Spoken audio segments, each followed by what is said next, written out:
নিয়েছে আল্লাহ দিয়ে নেওয়ার পরে কড়মড় করে খাচ্ছে কিন্তু রক্ত বেরোচ্ছিল। হ্যাঁ আর অনেক রক্ত বেরোচ্ছে আর ও ভয়ে একদম আর একটা বেবি ছিল সেই বেবিটাকে টানতে নিয়ে গেছিল আল্লাহ। তারপরে নিয়ে যাওয়ার পরে ওখানে হ্যাঁ কিন্তু সেই বেবিটা ছিল আর শেয়ালটা কিন্তু ফলো করেছিল বেবিটাকে যে ওর পাপা একটুখানি ওকে দূরে সরিয়ে নিয়ে গেছে আর শেয়ালটাকে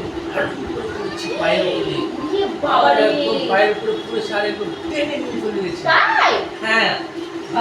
যে বেবিটাকে টানতে ও সর্ষের জমি ছিল একটা সেই জমিতে ধরে নিয়েছে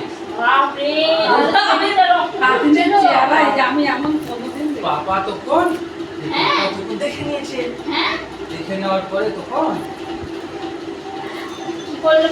পাপা দেখে নিয়েছে দেখে নেওয়ার পরে এই বড় হেসো ছিল একটা ওর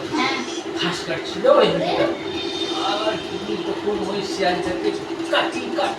করে দিয়েছে বাচ্চাটাকে হ্যাঁ বেবিটাকে ছাড়িয়ে নিয়েছে কিন্তু বেবিটাকে এইখানে ধরেছিল মাউথে করে আর বড় মাউথ ছিল বড় দাঁত ছিল আর অনেক ব্লাড পড়েছিল রক্ত অনেক বেশি তাতে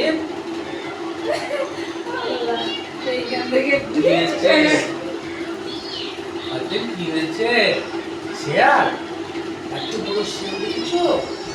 দেখেছো কোনোদিন বাবা অনেক বড় শেয়াল আছে এতদিন ধরে ভয় করতো না, এবার ভয় করতো না। তারপরে সম্রাট কামড়ে রক্ত বেরোচ্ছিল। হ্যাঁ তারপরে ঠাকুর দেখেছে তো জুতে শিয়াল দেখেছে তারপরে শিয়াল চলে গেল যদি কামড়ে